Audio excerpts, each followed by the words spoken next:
कहानी की शुरुआत 1950 के दशक में होती है। एक कार फैक्ट्री के अंदर कई गाड़ियां तैयार की जा रही थीं। उनमें से एक लाल रंग की कार सबसे अलग थी, जिस पर एक मैकेनिक काम कर रहा था। जब वह इंजन चेक कर रहा था, तभी अचानक कार का हुड अपने आप बंद हो गया। इस हादसे में उसका हाथ बुरी तरह जख्मी हो गया और उसे तुरंत अस्पताल ले जाया गया। इसके बाद एक दूसरा मैकेनिक उस कार की जांच करने आता है। जब वह कार के अंदर काम कर रहा होता है तो उसकी सिगार की राख सीट पर गिर जाती है। कुछ घंटों बाद फैक्ट्री का काम खत्म हो जाता है और सभी कर्मचारी अपने घर लौट जाते हैं। लेकिन जाते समय सुपरवाइजर देखता है कि उस लाल कार की लाइट अब भी जल रही है। वो जब कार खोलता है तो अंदर से सिगार वाले मैकेनिक की लाश बाहर गिर जाती है। इस रहस्यमयी घटना को 28 साल बीत चुके होते हैं। अब हम डेनिस नाम के एक स्टूडेंट को देखते हैं जो अपने दोस्त अर्नी के घर पहुंचता है। अर्नी एक शांत और पढ़ाई में अच्छा लड़का होता है, जबकि डेनिस उसे काफी अलग स्वभाव का होता है। इसके बावजूद दोनों जल्दी ही अच्छे दोस्त बन जाते हैं। आज उनके स्कूल का पहला दिन होता है। स्कूल पहुंचकर वे अपने लॉकर से नई किताबें निकालते हैं। तभी उनकी नजर एक नई लड़की ली पर पड़ती है, जिसकी खूबसूरती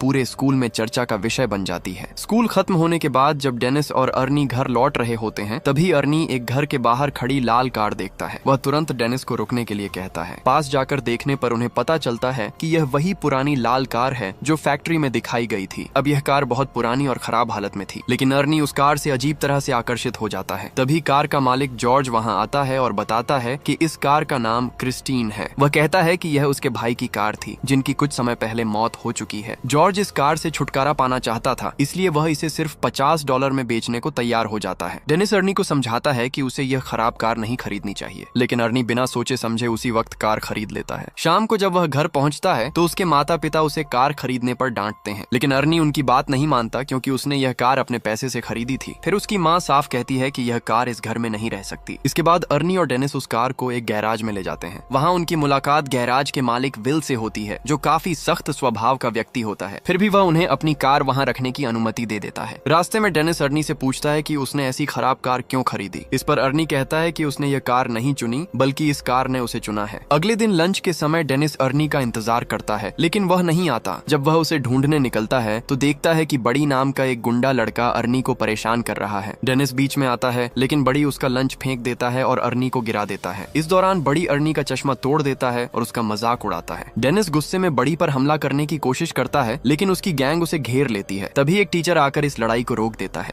ने कहा कि बड़ी ने उसे चाकू से धमकाया था। यह सुनकर टीचर ने बड़ी से अपनी जेब खाली करने को कहा। जब उसने जेब खाली की तो उसमें से वही चाकू निकल आया। इसके बाद टीचर ने बड़ी और उसके साथियों को ऑफिस भेज दिया। अंत में बड़ी को स्कूल से निकाल दिया गया। इसके बाद कई हफ्ते बीत जाते हैं। अर्नी दिन रात मेहनत करके अपनी कार को ठीक करने में लगा रहता है। इसी दौरान गैराज का मालिक उसे नौकरी पर रख लेता है ताकि वह वहाँ काम भी करे और अपनी कार के लिए पार्ट्स भी इकट्ठा कर सके। अर्नी इस प्रस्ताव को स्वीकार कर लेता है और पूरी मेहनत से कार ठीक करने में जुट जाता है, लेकिन उसे एहसास भी नहीं होता कि वह धीरे धीरे उस कार क्रिस्टीन से बहुत ज्यादा जुड़ता जा रहा है। कुछ समय बाद डेनिस अर्नी से मिलने जाता है, क्योंकि दोनों काफी दिनों से नहीं मिले होते। वह देखता है कि अर्नी पूरी तरह बदल चुका है। अब वह बिना चश्मे के स्टाइलिश कपड़ों में और एक अलग ही रॉब में दिखाई देता है। वह डेनिस से ज्यादा देर बात भी नहीं करता और सीधे गैराज में काम करने चला जाता है। उसकी माँ उसे रोकने की कोशिश करती है, लेकिन वह उन्हें भी नजरअंदाज कर देता है। उसकी माँ डेनिस को बताती है कि वह इस कार और अर्नी के बदलते व्यवहार को लेकर बहुत परेशान है। उन्हें यह भी पता चलता है कि पिछला मालिक कार के अंदर ही दम घुटने से मर गया था। ये सुनकर डेनिस जॉर्ज से मिलने जाता है। जॉर्ज उसे अपने भाई की पूरी कहानी बताता है। वह कहता है कि जब उसके भाई ने यह कार खरीदी थी तो वह पूरी तरह इसके प्रति जुनूनी हो गया था। इसी कार्य में उसकी पत्नी और बेटी की भी मौत हो गई थी। भाई की मौत के बाद यह कार रहस्यमय तरीके से खुद ब खुद गैरेज में वापस आ गई। जब जॉर्ज कार खोलने की कोशिश करता है तो जैसे ही वह हैंडल खींचता है, रेडियो अपने आप चालू हो जाता है। ये देखकर डेनिस डर जाता है और वहाँ से भाग जाता है। अगले दिन डेनिस स्कूल के स्टेडियम में होता है, क्योंकि वहाँ फुटबॉल मैच चल रहा था। वह एक खास गोल करने की योजना बना रहा होता है। तभी वह देखता है कि अर्नी अपनी कार क्रिस्टीन के साथ वहां पहुंच चुका है, जो अब पूरी तरह से ठीक और चमकदार लग रही थी। बड़ी और उसके दोस्त यह देखकर हैरान रह जाते हैं। इसी दौरान ली कार से बाहर आती है और सबके सामने अर्नी को चूम लेती है। ये देखकर डेनिस को गुस्सा आता है और उसका ध्यान खेल से हट जाता है। इसी का फायदा उठाकर विरोधी खिलाड़ी बॉल छीन लेते हैं। डेनिस को जोर से धक्का लगता है और वह जमीन पर गिरकर बेहोश हो जाता है। कुछ दिनों बाद जब डेनिस को होश आता है तो वह खुद को अस्पताल में पाता है। उसके उसके गले और पैर में प्लास्टर लगा होता है। थोड़ी देर बाद अर्नी उससे मिलने आता है। अब डेनिस को साफ महसूस होने लगता है कि उसका दोस्त बहुत तेजी से बदल रहा है। जो लड़का कुछ समय पहले डरपोक और सीधा सादा था, अब पूरी तरह अलग बन चुका था। इसके बाद अर्नी वहाँ से चला जाता है। शाम को वह ली के साथ मूवी थिएटर जाता है। बाद में दोनों कार में एक साथ होते हैं और करीब आ जाते हैं, लेकिन अचानक ली कार से बाहर निकल जाती है। अर्नी उसके पीछे जाता है तो ली कहती है कि वह कार से ज्यादा उसे प्यार करता है। अर्नी उसकी बातों को समझ नहीं पाता, लेकिन उसे मनाकर वापस कार में ले आता है। उसी समय कार का विंडशील्ड अचानक खराब हो जाता है। अर्नी बाहर जाकर देखने लगता है। अंदर ली कुछ खाने ही लगती है कि अचानक कार का रेडियो अपने आप चालू हो जाता है और फिर डैशबोर्ड से तेज रोशनी निकलने लगती है। उसे लगा कि उसका गला घुट रहा है और उसे सांस लेने में बहुत दिक्कत हो रही थी। अर्नी तुरंत उसकी मदद के लिए दौड़ता है, लेकिन कार अंदर से लॉक हो चुकी थी। अर्नी घबराकर बाहर से दरवाजा खोलने की कोशिश करता है, लेकिन कोई फायदा नहीं होता। उधर ली की हालत लगातार बिगड़ती जा रही थी और वह दम घुटने से मरने के करीब पहुंच जाती है।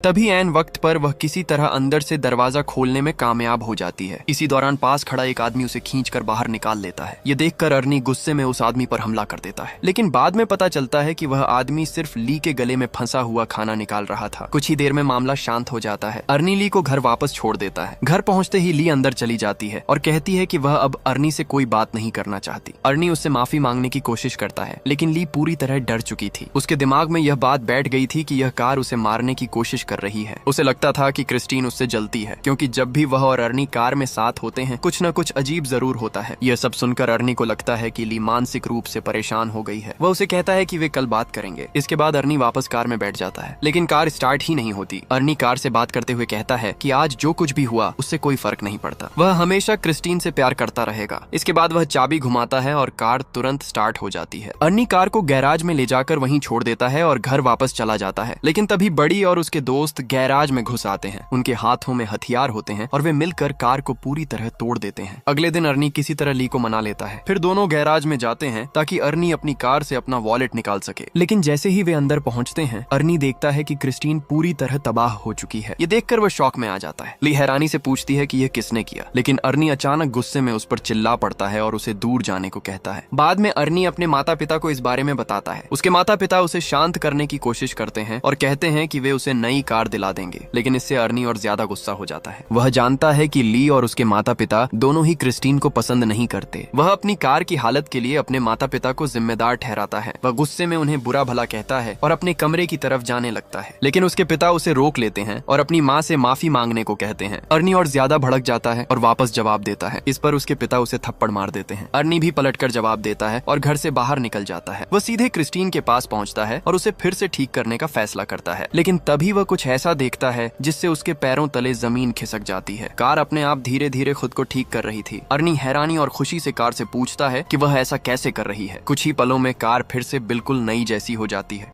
इसी दौरान आधी रात को माची नाम का एक बदमाश दिखाया जाता है जो बड़ी का साथी था। वह सड़क पर एक ट्रक को रोककर लूट रहा होता है। तभी उसे दूर से एक कार की आवाज सुनाई देती है। वह पास जाकर देखता है तो हैरान रह जाता है, क्योंकि यह क्रिस्टीन थी जो बिल्कुल नई हालत में उसके सामने खड़ी थी। वह समझ गया कि अर्नी को पता चल चुका है कि उसने ही बड़ी के साथ मिलकर क्रिस्टीन को तबाह किया था। अब वह अर्नी से माफी मांगने की कोशिश करता है, लेकिन तभी अचानक कार की हेडलाइट्स जल उठती हैं और कार तेज रफ्तार से माची की ओर बढ़ने लगती है। माची किसी तरह अपनी जान बचाकर वहां से भागता है और पास की गली में छिप जाता है। उसे लगता है कि अब कार उसका पीछा छोड़ देगी, लेकिन क्रिस्टीन फिर से उसके पीछे लग जाती है। माची डरकर एक पुराने वेयरहाउस में घुस जाता है, लेकिन क्रिस्टीन वहां भी उसका पीछा नहीं छोड़ती। आखिरकार माची एक कोने में फंस जाता है। अब वह पूरी तरह घिर चुका था। डर के मारे वह चाकू निकालकर कार को धमकाने की कोशिश करता है, लेकिन क्रिस्टीन जबरदस्ती अंदर घुसती है और उसे बेरहमी से कुचल देती है। अगली सुबह अर्नी डेनिस से मिलने जाता है और उसे माची की मौत के बारे में बताता है। ये सुनकर डेनिस हैरान रह जाता है। उसे समझ नहीं आता कि अगर क्रिस्टीन पहले पूरी तरह टूट चुकी थी तो वह फिर से कैसे ठीक हो गई, लेकिन अर्नी कोई जवाब नहीं देता और चुपचाप वहां से चला जाता है। उसी समय डिटेक्टिव जेनकिंस उससे मिलने आता है। वह कहता है कि वह उन गुंडों की तलाश कर रहा है जिन्होंने क्रिस्टीन पर हमला किया था, और साथ ही माची की हत्या का केस भी उसी के पास है। कहता है कि उसे माची की मौत के बारे में कोई जानकारी नहीं है, लेकिन यह खबर सुनकर वह खुश नजर आता है। यह सुनकर डिटेक्टिव को अर्नी पर शक हो जाता है। वह अर्नी को बताता है कि उसकी गर्लफ्रेंड ने गवाही दी है कि कार टूटने के बावजूद अपने आप ठीक हो गई थी। यह सुनकर अर्नी बिना कुछ बोले वहां वहाँ से चला जाता है। बाद में वह ली को फोन करके मिलने के लिए कहता है, लेकिन ली मना कर देती है। इससे अर्नी और ज्यादा गुस्से में आ जाता है। उधर ली और उसका दोस्त डॉन शराब लेकर कार में जा रहे होते हैं। रास्ते में एक दूसरी कार उनका पीछा करने लगती है। डॉन कार रोक कर देखने की कोशिश करता है, लेकिन तेज लाइट्स की वजह से कुछ दिखाई नहीं देता। जब वह अपनी कार रिवर्स करता है तो दूसरी कार भी ठीक वैसे ही पीछे आती है। तभी पता चलता है कि वह दूसरी कार कोई और नहीं बल्कि क्रिस्टीन थी। डॉन गुस्से में कार भगाता है और एक गैस स्टेशन पर जाकर रुक जाता है, जहां उसका दोस्त रिची काम करता है। वह बाहर आकर लोहे का सरिया उठाता है और मुकाबला करने के लिए तैयार हो जाता है, लेकिन तभी क्रिस्टीन तेज रफ्तार से आकर उसकी कार से टकरा जाती है। इस टक्कर से कार को भारी नुकसान होता है। डॉन को लगता है कि अर्नी कार के अंदर है, इसलिए वह उसे बाहर आने की चेतावनी देता है, लेकिन क्रिस्टीन फिर से जोरदार टक्कर मारती है और डॉन की कार को वर्कशॉप में घुसा देती है। डॉन कार के अंदर फंसा रहता है और क्रिस्टीन उसे भी कुचल देती है। इसी दौरान कार से पेट्रोल लीक होने लगता है और आग लग जाती है। कुछ ही देर में पूरा गैराज जोरदार धमाके से उड़ जाता है। रिची भी उसी आग में झलकर मर जाता है। डॉन किसी तरह अपनी जान बचाकर भागता है, लेकिन क्रिस्टीन जलते हुए भी उसका पीछा करती रहती है।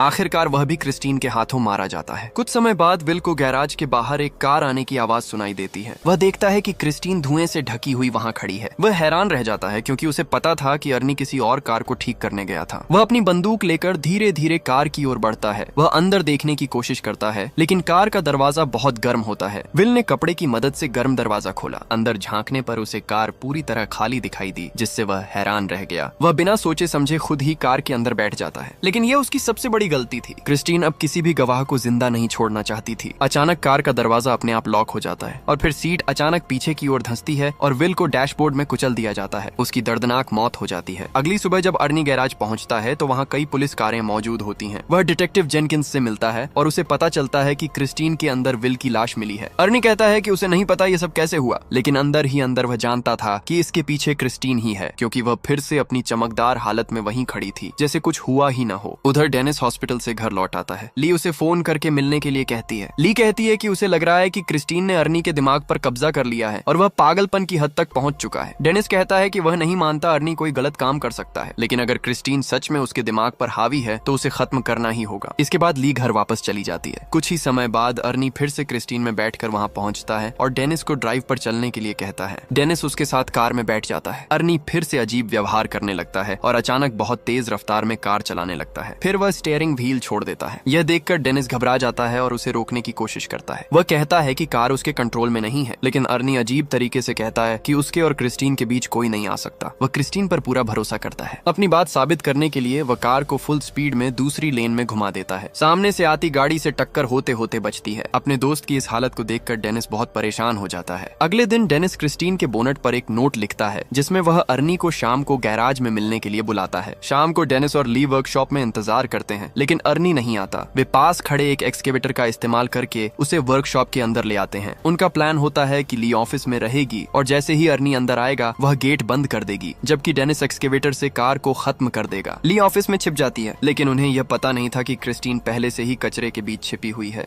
अचानक कार की हेडलाइट्स जल उठती हैं और वह ली की ओर बढ़ने लगती है। ली किसी तरह हवा में लटकते हुए टायर को पकड़कर अपनी जान बचा लेती है, लेकिन क्रिस्टीन फिर से हमला करती है। तभी डेनिस एक्सकेवेटर का पंजा बीच में ले आता है ताकि ली सुरक्षित रह सके। इसके बाद क्रिस्टीन पीछे हट जाती है और वर्कशॉप के दूसरे हिस्से में चली जाती है। डेनिस एक्सकेवेटर को दूसरी तरफ ले जाता है। अब दोनों एक दूसरे के सामने आ जाते हैं। तभी पता चलता है कि अब अर्नी पूरी तरह क्रिस्टीन के नियंत्रण में है और उसकी मदद कर रहा है। अचानक कार की हेडलाइट्स जल उठती हैं और कुछ ही सेकंड में वह खुद को फिर से ठीक कर लेती है। इसी दौरान एक्सकेवेटर भी अचानक बंद हो जाता है और डेनिस उसे दोबारा स्टार्ट करने की कोशिश करता है। इसी दौरान गाड़ी ऑफिस की तरफ ली को हमेशा के लिए खत्म करने के लिए तेजी से दौड़ पड़ी। वह सब कुछ तोड़ती हुई सीधे ली की ओर बढ़ने लगी, लेकिन उस जोरदार टक्कर की वजह से अर्नी विंडशील्ड तोड़ता हुआ बाहर जा गिरा। ली उसे देखने के लिए आगे बढ़ती है, तभी अर्नी अचानक उछलकर उसे डरा देता है। बदकिस्मती से उसके शरीर में विंडशील्ड के शीशे का एक बड़ा टुकड़ा घुस चुका था। अपने अंतिम पलों में अर्नी अपनी प्यारी कार को छूने की कोशिश करता है, लेकिन गंभीर चोटों की वजह से वह क्रिस्टीन के सामने ही दम तोड़ देता है। ली घबराकर तुरंत वहां से भागती है, लेकिन क्रिस्टीन बदला लेने के लिए रिवर्स गियर लगाकर उसे कुचलने की कोशिश करती है। ऐन वक्त पर ली किसी तरह बच निकलती है और कार एक पिलर से टकराकर फंस जाती है। उधर डेनिस इस मौके का फायदा उठाते हुए एक्सकेवेटर दोबारा स्टार्ट करता है और क्रिस्टीन की तरफ बढ़ता है। वह कार को जोरदार टक्कर मारता है, लेकिन क्रिस्टीन अब भी पूरी ताकत से मुकाबला कर रही थी। इसके बाद क्रिस्टीन फिर से ली की ओर बढ़ती है, लेकिन डेनिस एक्सकेवेटर के पंजे से उसे पीछे से कुचल देता है, जिससे जिससे उसकी ताकत कुछ कम हो जाती है। ली जल्दी से एक्सकेवेटर में बैठकर डेनिस के पास पहुंच जाती है। उधर क्रिस्टीन एक बार फिर एक्टिव होकर खुद को ठीक करने लगती है। इस शैतानी कार को हमेशा के लिए खत्म करने के लिए डेनिस बुलडोजर स्टार्ट करता है और क्रिस्टीन को पूरी ताकत से कुचल देता है। कार बचने की आखिरी कोशिश करती है, लेकिन इस बार वह पूरी तरह तबाह हो जाती है। इस तरह यह खतरनाक लड़ाई आखिरकार खत्म हो जाती है। अगले दिन डेनिस और ली जंकयार्ड में डिटेक्टिव जेनकिंस से मिलते हैं। वहाँ वे देखते हैं कि क्रिस्टीन अब पूरी तरह कबाड़ बन चुकी है। तीनों वहाँ से चले जाते हैं, लेकिन तभी एक छोटा सा टुकड़ा खुद से हिलता है, जिससे साफ हो जाता है कि वह शैतानी कार पूरी तरह खत्म नहीं हुई है। इसी के साथ हमारी आज की कहानी खत्म हो जाती है।